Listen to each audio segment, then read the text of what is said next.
linebackers and special teams. Really like where we're at right now in camp. Special teams wise, we're definitely on track with our installs for all units. We've got situations that we're covering day by day and really focusing on the techniques and everything that we do. What we want to be able to do is when we have to change schemes, we can rely on the exact same techniques from week to week. And again, that's been our emphasis right now. So I really like that. We've got some really good competition going on within the specialists themselves. We've been putting them in pressure situations every single day, and I like how they've responded. And I definitely think the offseason treated that room really well. I think we're stronger. I think we're more flexible, and the work that Mike Joseph and his staff has really shown up here in the first 7 days. Linebacker-wise, I like where we're at right now. Josh Chandler at Mike at the inside spot has had a really good camp. We moved him in from Will from last year. Again, another guy right now that had a heck of an offseason this summer with Coach Joseph and his staff. Gained weight, cut body fat, looks quicker. Like where he's at inside. Extra low, off to a good start in camp. Same thing, has gained some weight. Has played really well, played at a high level. Those two have the most experience, and that showed really well in the first week. Lance Dixon, the transfer that came in, joined us this summer. Really like his energy and like how he's quickly learned what to do.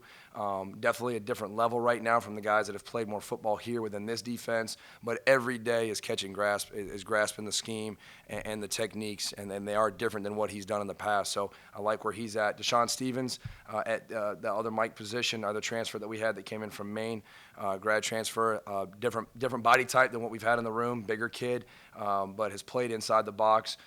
Again, like where he's come in the first 7 days, he's picking up the scheme. If he does make a mistake, usually it's fixed the very next day, understands where we're trying to go. And that's really what you want in day 7 of camp. You want guys that they're going to make full speed mistakes, but they're going to get them corrected as fast as they can. So I was really excited about that. And then we've got some young guys right now, James Thomas, DeVell Washington, who we moved over in the spring. And, those guys, they're really going through their very first fall camp. Last year was such a modified fall camp with our return to play model, and they kind of got weaned into it. And this is the first time they've really had to do the day-to-day grind of a fall camp, and they've responded. So I like where we're at overall in that room right now. We got to keep getting better. We had some coverage things that popped up today that are easy fixes, but I'm glad they happen now, and we'll get them corrected. So stick with the transfers for a little bit. Do you watch some film of what they did to see maybe what scheme they use and what you have to teach them, and how different is what you're asking them from? Yeah, absolutely. Yeah, in the recruiting process, I mean, really with those guys, it's just like recruiting a high school kid. You're going through the recruiting process. You're evaluating film. It's all available. You're looking at the scheme that they're playing in.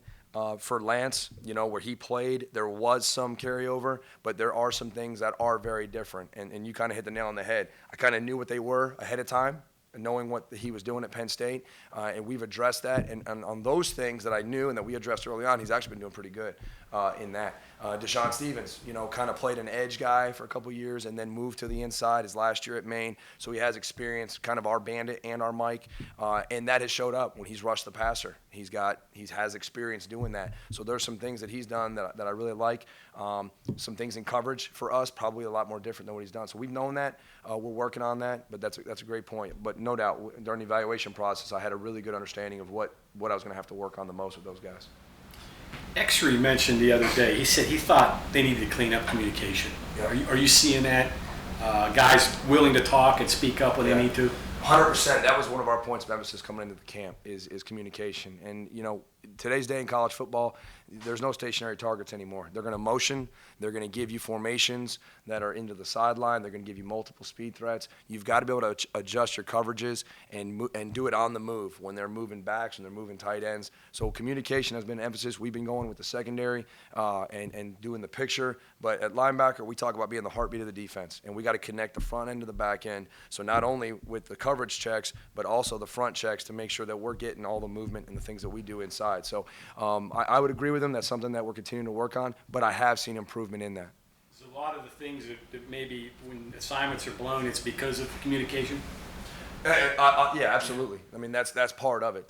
Some of it's assignment. Some of it is adjustment and communication with it. So at the end of the day, there's a lot of moving parts out there, and that's the great thing about camp. With the amount of walkthroughs, the amount of meetings, that's what you can do in those meetings, you know, and we'll go into meetings and I won't say a word. I'll say, all right, first group's up, run it. And they're in there talking, second group's up, run it. And I'm showing them a play, I'm running it back. They've got to make the call. They've got to make the adjustment. Same thing in the walkthrough, same thing in pre-practice. So, I mean, that's what this is about. The physical part of it, the camp itself has changed so much over the years. It's not about being out there for 7 hours because that's not the point. The point is the mental repetitions of it, and that's where you can work on that. You mentioned the communication going this way along with your linebackers. What about front to back? Absolutely. You guys up front, your safeties, your Absolutely. I mean, be on the same page. And what you find is with that first group, you've got a lot of seasoned vets on the back end. You got Sean, you've got Alonzo, you've got Josh and X-Ray. Those guys have played together now for 2 years at least, if not more. So where you see a big difference is from that first group to that second group. And now you pull in, you got a younger guy, you got a new guy, you got a younger guy in the front, and that's where. And again, what I love to see is that first group. When the twos are out there, they're helping coach them. They're bringing those guys in and watching film with them, and they understand that there's a difference there too. It's experience. You know, I'm just glad right now in our room that we've got more experience. It might not be here, but with those two transfers, you've got more guys that have actually played in on the lights. Collectively, what does your linebackers do best? Right now, I think, you know, we're kind of a Swiss Army knife right now, to be honest with you, and that's kind of I'm not dodging your question, but right, we've got to do so many different things within this system.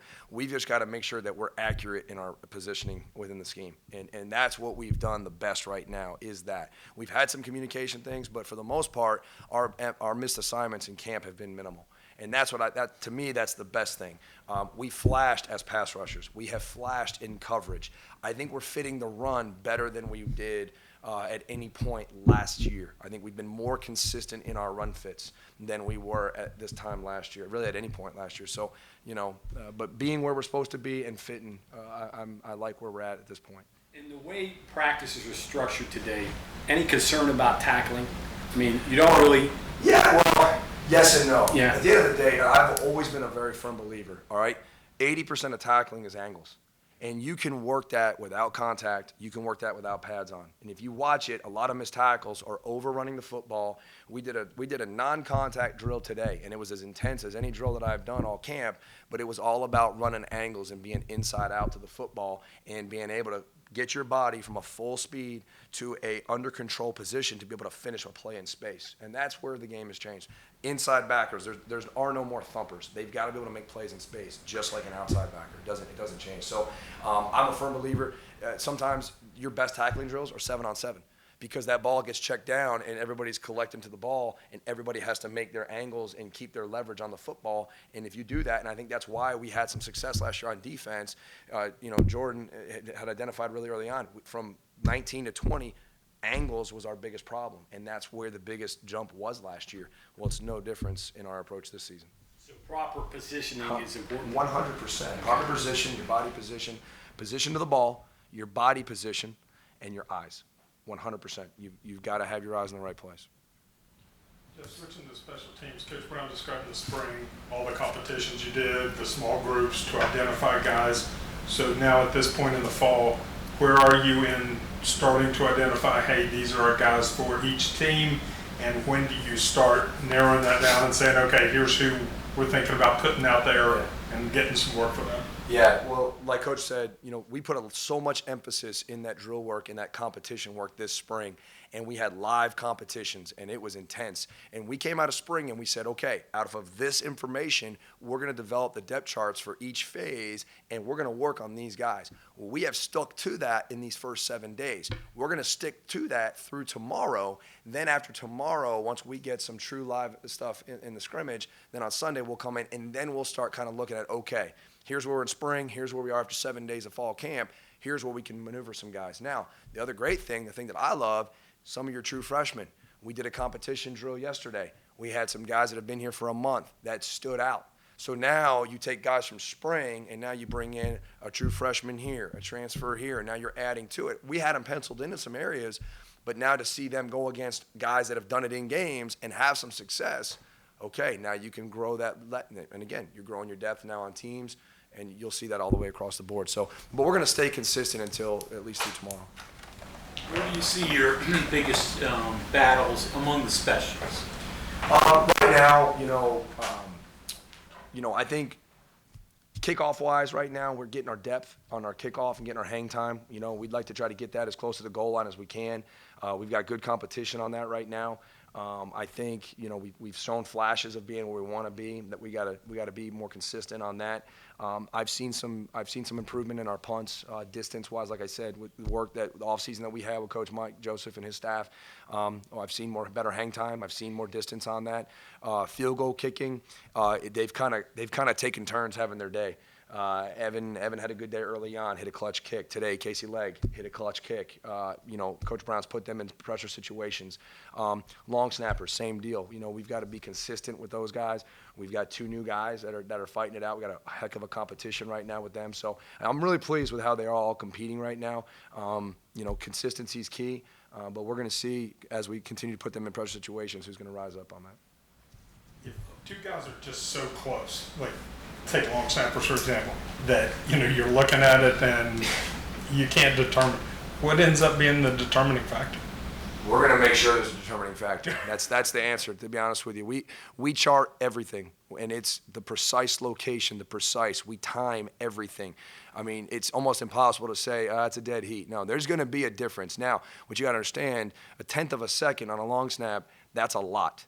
And it's very easy to find a difference in that. So, you know, they're going to be put in those situations, and whether it's short snaps or long snaps, the location, the velocity is paramount, and that's charted precisely, and both in pressure situations and in just normal charting. So, and then you put that over a consistency of 2 weeks, you're going to find a winner on that, and they know that, and they've done a good job competing.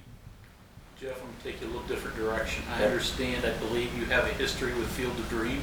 I do. I mean, just scour Twitter, you find everything. So walk me through that story. No, it was awesome. So I got married 10 years ago. It was my 10-year anniversary.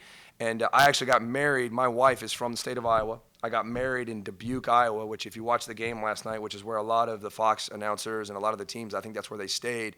We got married on the Mississippi River. We got married at 4 o'clock. And I had an objective right now to keep my groomsmen busy during the day. So we went to Dick's Sporting Goods and got a wooden bat, went out to Field of Dreams, which was about a 45-minute drive. Had my whole family that traveled out to the wedding and all my groomsmen. We went out there, and the stadium that was in the game last night obviously wasn't there. That was all built in the last 2 years. The original house, the original field, they really haven't touched that, and they've had it open to the public since the movie was filmed. It was a Friday morning. We got married on Friday. It was wide open. There was like 6 people out there. We basically went out there and did BP for about 4 hours. We could have stayed out there all day, but I wasn't going to be late to my wedding, so I probably wouldn't be married right now if I did that. But it was a special day. We had our photographer. We did pictures of the guys coming out of the corn. It was a great memory. So I did see it last night. We did watch the game, and it was very nostalgic for my wife and I. Anybody hit it into the corn? No, we did not have any heavy hitters that day. I put all my groomsmen on blast, but no, we didn't. Relatively close to each other in New York. Crazy. Do you guys know each other prior to here, or is this kind of the first place you guys crossed paths? No, we had never met before. So I'm older than Andrew, than AJ. We grew up literally 20 minutes apart in the Hudson Valley, him in Middletown, myself in Walk Hill. I come from a coaching family. My dad was a high school head coach at his alma mater where I grew up. My uncle was the high school head coach at a neighboring school. My uncle coached against AJ when AJ was in high school, and he remembered him. So AJ kind of knew the Koonz name because of the coaches in the area when he was coming up, even though my dad and I had moved off because I'm a little bit older. But we talk Section 9 stories all the time. That's the area of high school football there. And actually, week 1 in that state, those schools are playing against each other. So we've had some friendly banter in the staff room. My wife's from Middletown. Oh, there you go. So Yeah. all that connection So Burke is playing Burke and Goshen. They're playing Walk Hill week 1. So like I said, we've been kind of ribbing each other a little bit. Okay, thank you very much, Coach. Thank y'all. Thanks, Jeff.